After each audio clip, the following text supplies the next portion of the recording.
నేను రాను బిడ్డో సర్కారు దావకానకు, నేను రాను బిడ్డో సర్కారు దావకానకు. ఏంది సాయి, ఏదన్నా చెప్పినా ఏదో మతలబు ఉంటుంది, ఏదో పాట వేసుకునే దాకా వస్తాడు అనుకుంటారా? రైట్. వెనకటి కాలంలో నేను రాను బిడ్డో సర్కారు దావకానకు అని చెప్పేసి ఒక పాట ఉంటుండే, గది మళ్ళా రిపీట్ అయింది. ఎందుకంటే ఇప్పుడు ఈ వీడియో చూడాలి. మీరు అడ్మిట్ చేసుకోండి కదా,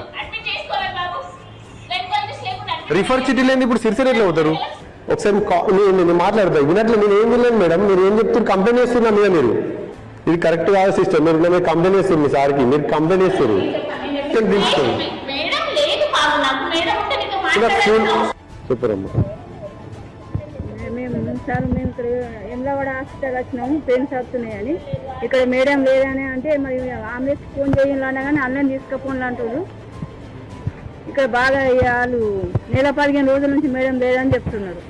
మనం ఇక్కడ చూసి చెప్పులేదన్నా కానీ మేము భర్తీ చేసుకోము, మేడం లేని మేము ఇంట్లో ఉంచాము ఇక్కడ తీసుకుపోతాం.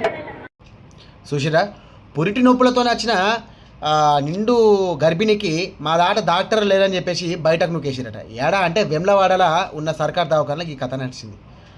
ఇప్పటికే సర్కారు వాళ్ళు అది చేస్తాం ఇది చేస్తాం, ప్రసవం మంచిగా చేస్తాము, అది చేస్తారు, సర్కారు దవాఖానలోనే అందరు డెలివరీలు కావాలి, ఆడపిల్లలకు రక్షణ మేమే ఇస్తాము, ప్రైవేట్ హాస్పిటల్కి పోవద్దు, గవర్నమెంట్ హాస్పిటల్ ముద్దు అనుకుంటే చెప్తారు. ఈ నోతీర్లు యాడ్లు చేస్తారు, దానికోసం ఎన్నో పైసలు ఖర్చు పెడతారు.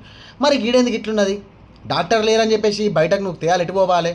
సరే, ఉన్నోళ్ళందరూ కార్పొరేట్ ఆసుపత్రులకు పోతే లేనోడు గరీబ్ వాళ్ళకు మన సర్కారు దవాఖానే కదా దిక్కు. ఇప్పుడు ఈ వీడియో మొత్తం కూడా మస్తు గరమవుతుంది. మరి దీని మీద అధికారులు ఏమంటారో చూడాలి. గొప్పలు చెప్పుకోవడం కాదు, ఉన్నతాట సౌలతులు ఉంచి డాక్టర్లు మంచిగా ఉంచితే గదే పుణ్యం అని అంటుర్రు ఈ మాట తెలిసిన వాళ్ళు.